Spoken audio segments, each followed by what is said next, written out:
सभी को राम राम। कुछ कुंडली से हटकर एक सामान्य जानकारी भी आपको मैं देना चाहता हूं, जिसको आपको जान मेरे हिसाब से या मेरा ऐसा मानना है कि आपको ये जानने की जरूरत है। जैसे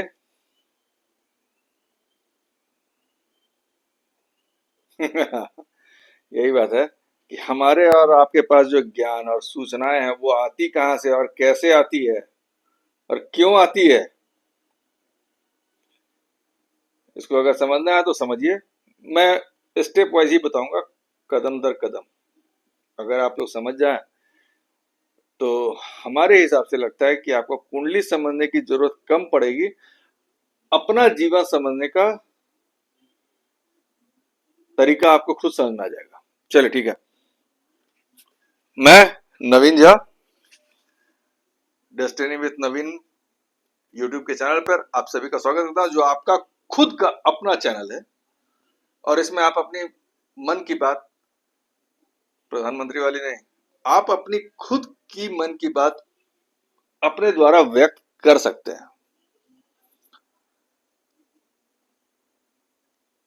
तो चलिए, आज से प्राचीन समय में अगर बात किया जाए, प्राचीन समय का, कि हमारी स्थिति आज ऐसी कैसी क्यों है और इस स्थिति को बनाने वाले कौन है, ये सोचना जरूर है।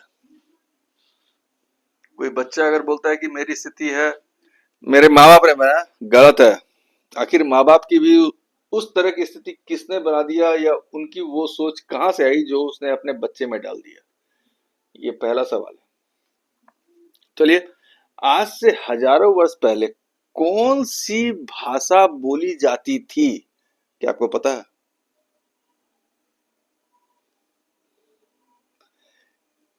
किस भाषा में कोई भी चीज लिखी जाती थी, ये पता है? नहीं। जो पढ़ रहे हैं सो ही जान रहे हैं।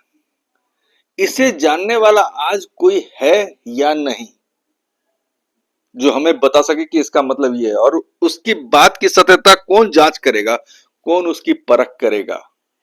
ये सिर्फ एक कल्पना मात्र है, और कल्पना के हिसाब से ही उसने हमारे सामने प्रस्तुत किया, और हम उस चीज को मान बैठे हैं।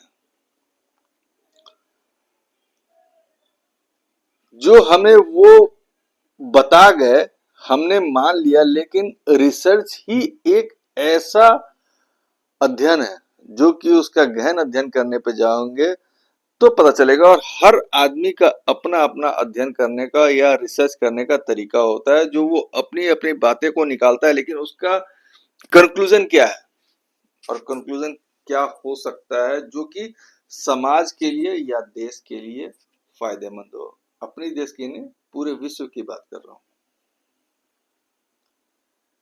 बाकी विषय का तो मुझे पता नहीं, लेकिन ज्योतिष के मामले में मैं ये कह सकता हूँ, क्योंकि मैं इसके पीछे 15-20 साल से लगा हुआ हूँ, और हर तरह की किताबें पढ़ा हूँ, और हर तरह के लेखक और प्रकाशन से जुड़े हुए किताबों को मैंने, सभी तो नहीं लेकिन कुछ ना कुछ तो पढ़ा ही हूँ। उस हिसाब से मैं बोल रहा हूँ कि जिसने हमें ज्ञान दिया,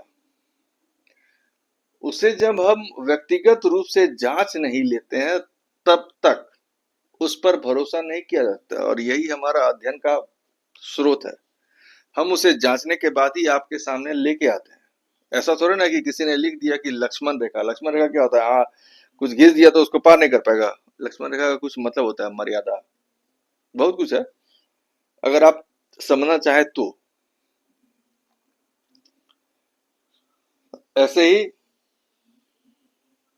अन्य विषयों का के साथ भी होना चाहिए, जब तक आप पूरी तरह से जान नहीं लेते हैं। क्योंकि किसी भी किताब को सच मान लेना एक तरह से गलत होता है।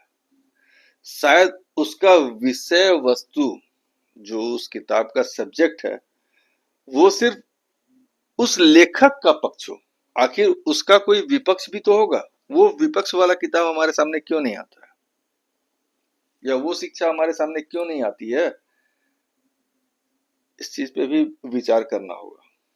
कोई किसी को गलत कहने से पहले खुद जांच करने के बाद ही जरूरत पड़े तो हम साक्ष्य दे सके, ऐसा कोई प्रमाण चाहिए, तभी हम साबित कर पाएंगे। आखिर हमारे प्राचीन ऋषि मुनियों ने जिस भाषा में लिख के दिया, उसको जानने और पहचानने वाला कौन था? वो संस्कृत भाषा तो थी नहीं, हिंदी थी नहीं, कुछ और ही थी होगी। तो फिर उसको जानने वाला कोई आदमी आज जीवित है जो हमें दिया है? नहीं। लेकिन उस परिप्रेक्ष्य में हमारे सामने प्रस्तुत किया और हम उसको मान बैठे। लेकिन हमारे जैसे कुछ विशेषज्ञ या विश्लेषक ऐसे हैं जो उसको आपके सामने प्रस्तुत करने से पहले उसे जांचे हैं, उसका एक्सपेरिमेंट किए कि हाँ ये सही है या नहीं, और इसमें क्या गलत है, उस चीज को हटा के एक सही चीज आपके सामने प्रस्तुत किया, तब जाके ये ज्योतिष या कोई भी चीज आपके सामने आया। लेकिन उस चीज को समझने वाला कौन था, ये सवाल है, और ये सवाल आपके जहन में आना चाहिए। चलिए ठीक है, अब आइए अपने देश के बारे में बात अगर करें तो आज हम स्वतंत्रता दिवस मनाते हैं। कोई नाथूराम के नाम से मनाता है, कोई गांधी के नाम से मनाता है, कोई तिरंगा के नाम से, कोई किसी चीज से बनाए, फर्क नहीं पड़ता है, मना रहा है, खुश रहे, किसी भी हाल में खुश रहे, ये सब जानते हैं। लेकिन आज तक हमें यह किसी ने नहीं बताया कि आखिर हम किस दिन से गुलाम हुए। क्या आप लोगों को पता है कि आखिर हमने किस दिन, छोड़ दिया ना, किस ईस्वी से हम लोग गुलाम हो गए? ये किसी किताब में क्यों नहीं है? ये सवाल आपको सबसे पूछना चाहिए और अपने हिसाब से भी जानने की कोशिश करना चाहिए कि आखिर हम कब से गुलाम हुए और क्यों हो गए। क्यों हो गया, शायद इसका बहुत से कारण होंगे, लेकिन कब से गुलाम हुए इसका सबूत और गवाह क्या है, ये कौन बताएगा? कहीं इसका उल्लेख नहीं है। मान लिए गुलाम हो गए तो हो गए, बड़ी अच्छी बात है। मान लिए हम बाप हो गए तो हो गए। क्यों हो गए बाप? क्या हम उसका पालन पोषण कर पा रहे हैं? नहीं। तो फिर हम गुलाम क्यों मान लें? लेकिन अगर हमको आजादी मिली है तो आजादी सिर्फ हमारे क्रांतिकारियों की वजह से या उनकी शहादत के वजह से नहीं मिली। उस समय दुनिया की स्थिति ऐसी हो गई थी कि इंग्लैंड के ही ऊपर आक्रमण होने वाला था, उधर हिटलर तैयार था, इधर आजाद हिंद फौज तैयार थी, इधर और भी बहुत कुछ था, जिस कारण से यहाँ से अंग्रेज जाने वाले थे, तब मिली है। सामने हमारे कुछ भी हो, उस सत्य को छिपा के किसी और सच को हमारे सामने ला के दिया गया और हम आज लड्डू बांट रहे हैं और लड्डू खा भी रहे हैं। चलिए ठीक है, सबका अपना अपना सोच है, ये मेरा मानना है और ये मेरी सोच है जो मैंने आपके सामने ऐसा कहा। लेकिन अपनी गुलामी की तारीख पता नहीं है, लेकिन विश्व युद्ध कब हुआ था और कब तक हुआ था ये सबको पता है, तारीख के साथ। क्यों? सोचिए।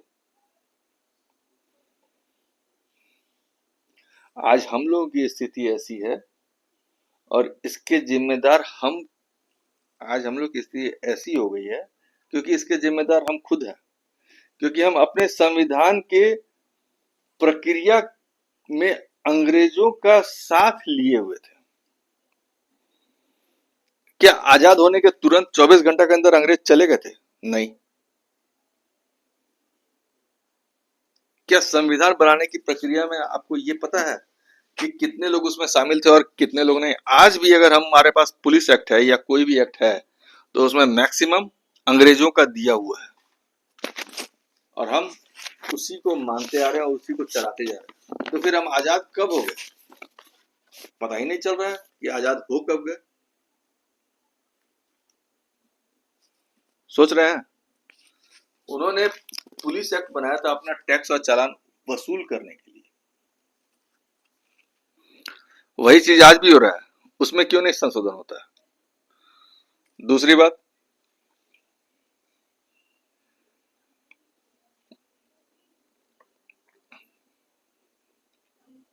अब कुछ कुछ बोलने से भी डर लगता है। ज्यादा बोल दूं तो शायद मैं देशद्रोही ना साबित हो जाऊं, लेकिन जो बात है इसका फैक्ट आपको जानना पड़ेगा। आप खुद जानिए। मैं नहीं बोलता हूं कि ऐसा ये फैक्ट है, ये है होगा, लेकिन अगर फैक्ट अगर ये नहीं है तो कमेंट करके अवश्य बताएं, ताकि मैं भी तो समझूं कि मैं कहां पे गलत जा रहा हूं। ऐसी ही बात और भी आगे मिलेगी। जनरली हम लोग सूचना के ऊपर जीवन जीते हैं। इंफॉर्मेशन कहीं से कोई मेरा दोस्त दे दिया, मेरा यार दे दिया, मेरा माई बाप दे दिया, मेरा जो भी कलीग है सो दे देता है इंफॉर्मेशन, हमारे दिमाग में वो बैठ जाता है। जो किसी यहाँ कभी ना कभी बहुत, जो कि हमारे लिए कभी ना कभी खतरनाक भी साबित होते हैं, और शायद गलत भी वो इंफॉर्मेशन रहता है जो मेरे दिमाग में घर कर जाता है, क्योंकि हम इसकी सत्यता को परखते नहीं है, जो कि एक तरह से कलयुग का परिचायक है। सतयुग और ये सब में ना सबकी जांच होती थी। यहाँ है कि इंफॉर्मेशन अगर 10 जगह वायरल हो जाए ना, तो लोग उसी को सच मान लेते हैं, क्योंकि वायरल हो गया, आदमी ने लाइक कर दिया। ये वो क्यों लाइक कर रहा है भाई, ये समझो। लाइक करने से पहले उसके दिमाग में किस तरह की स्थिति है, उसकी मन स्थिति क्या है, वो जानना पड़ेगा। आज प्राथमिक तथ्यों की सत्यता की बात करेंगे। जो भी है,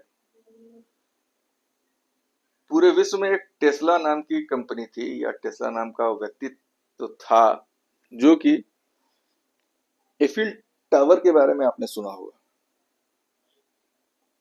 वो एफिल टावर अजूबा ऐसे नहीं बन गया, वो ऐसा वायरलेस एंटीना था जो कि अकेले पूरे विश्व में चला सकता था। और आज भी उसके तहखाने में बहुत सारे चीज ऐसे मिलेंगे जिसकी जांच करने पर रोक लगा दी गई है। क्यों? जाके चेक करवाइए, पता चल जाएगा। मैं आपको सिर्फ हिंट दे रहा हूँ, ये आपको जहां जाके चेक करना हो, जहां जैसे जांचना हो, वो आप जा सकते हैं। मैंने ऐसे बहुत सी किताबों को देखा है और पढ़ा है, तभी मैं ये कह रहा हूँ। चलिए अब कलयुग के बारे में बात करता हूँ। 2020 हमारे जीवन का, जो कि 80 के बाद जन्म लिए हैं, उनके जीवन का ये ऐसा कालखंड है जिसने लोगों के जीवन को तहस नहस कर दिया, ऐसा मेरा मानना है। क्योंकि इससे पहले 2020 से पहले अगर ऐसा कोई समय आया होगा तो उसका प्रभाव हम महसूस नहीं किए होंगे, या नहीं किए थे इसलिए पता नहीं है, लेकिन अभी है तो उसके बारे में पता है, और उसके बारे में आपको बता रहा हूं। ये मैं ऐसा क्यों कह रहा हूं, ये अपने दिल पे हाथ रख के आप खुद सोचिएगा, तब समझ में आएगा। उसका कारण है, शायद आप सभी इसे समझने का प्रयास नहीं किए होंगे, लेकिन शायद आज के बाद कर सकते हैं। आप सभी इसे समझने का प्रयास कर सकते हैं। 2020 का समय ऐसा था जब हमारे पास मोबाइल जैसे यंत्र आ चुके थे। टेलीविजन तो पहले से ही था, लेकिन कुछ लोगों का मानना था कि पूरे विश्व में इस तरह की शांति व्यवस्था से कुछ नया परिवर्तन नहीं होने वाला है। वह कुछ परिवर्तन चाहते थे, और जो उनके लिए आवश्यक था, जो इस पूरे विश्व या पूरी देशों पे स्थायित्व तो रखे हुए हैं अभी तक। ये शायद आपको नहीं पता होगा, कुछ लोग हैं जिनके एक इशारे पे ना सारा कुछ होता है। वो कुछ लोग के विषय में मैं बताऊंगा, वीडियो को देखते रहें और समझते रहें, नाम भी बताऊंगा।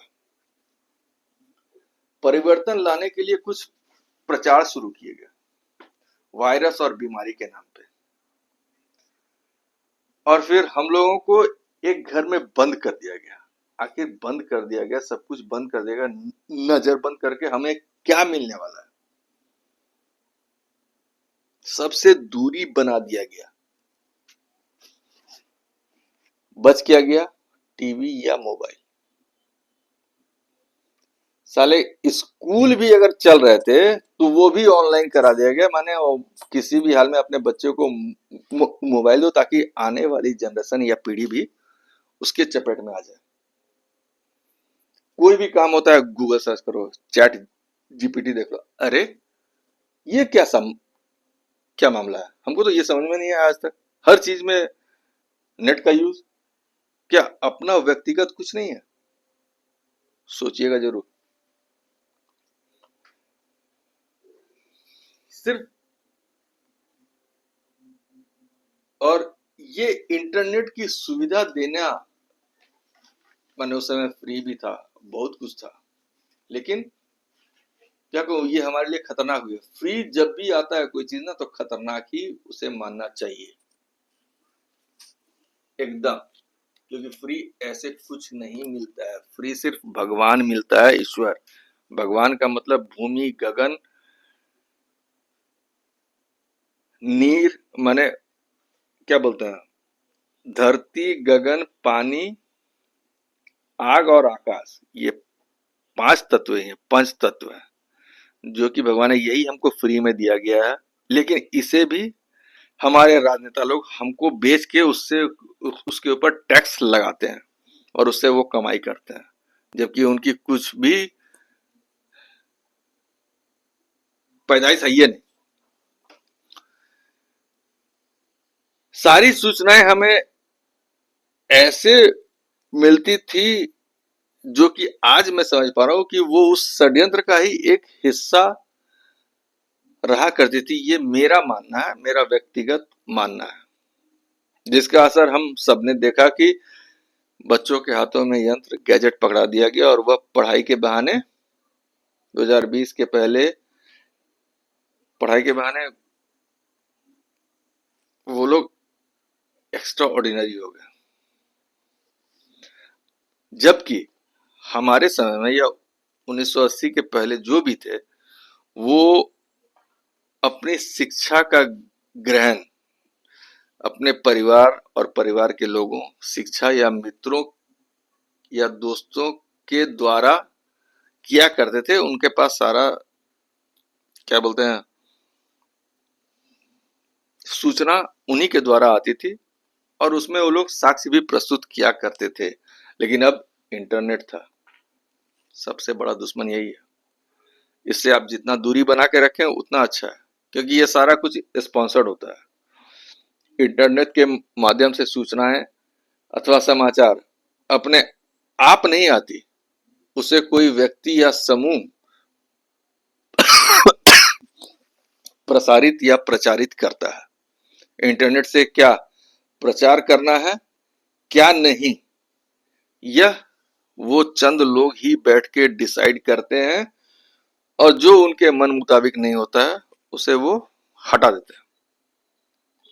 जो उनके एजेंडों में शामिल नहीं रहेगा उस सूचना और प्रचार को वो हटा देते हैं।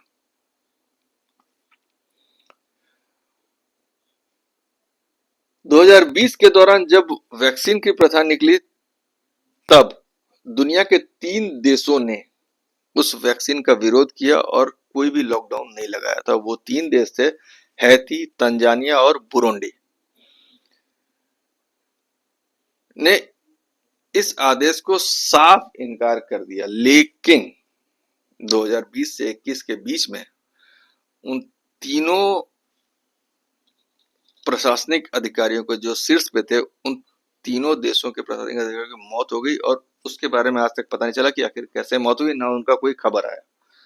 आप समझ सकते हैं कि वो लोग कितने ताकतवर होंगे कि जो किसी भी देश के शीर्ष पर बैठे हुए लोगों के ऊपर भी अपना सिक्का जमाए बैठे हैं। शहर में ही ज्यादा भयावह स्थिति थी, गांव में नहीं। क्यों? शहर में ज्यादा पढ़े लिख गए ना, और ये लोग व्यक्तिगत रूप में आ गए। गांव में अभी भी फिलहाल एकता है, जो कि कुछ भी होता है तो 10 आदमी जरूर खड़े होते हैं, लेकिन शहर में छोड़ दो यार। इस कारण से शहरों में ज्यादा भयावह स्थिति थी और यहाँ कुछ पैसों की सहायता से लोग खुद को समझ हम कुछ कर लेंगे या खुद को बचा लेंगे, ये भी स्थिति है।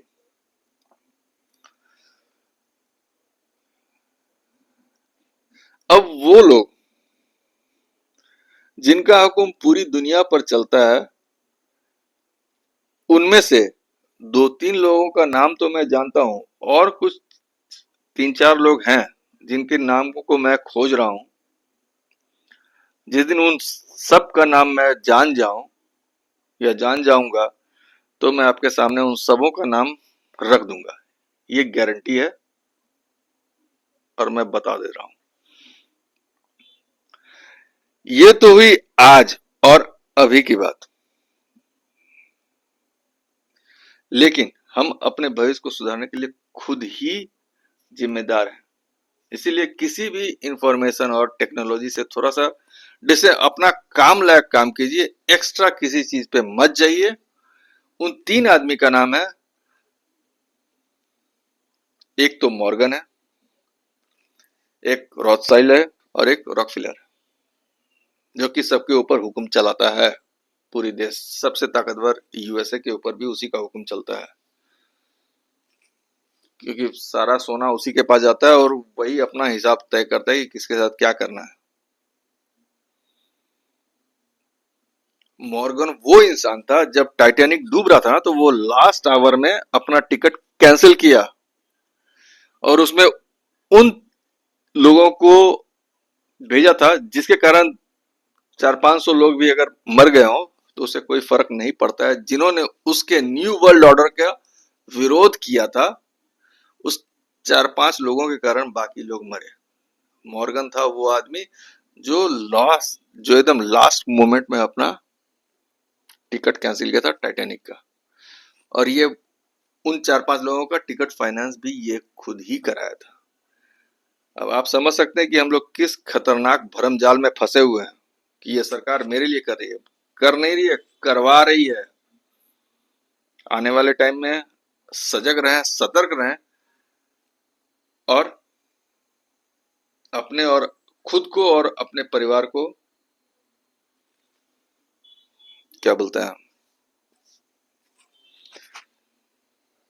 बचा के रखें और खुश रहें। आज की जानकारी इतनी, फिर आगे के अध्याय में और ऐसी भी बीच बीच में ब्रेक में कुछ ना कुछ ऐसी जानकारी आपको देता रहूंगा जो आपके लिए फायदेमंद हो। अगर ये जानकारी अच्छी लगी तो चैनल को लाइक और सब्सक्राइब अवश्य करें, और कहीं मैंने गलत कह दिया है कमेंट करके गाली अवश्य दे, मैं गाली सुनने को भी तैयार हूं। राम राम।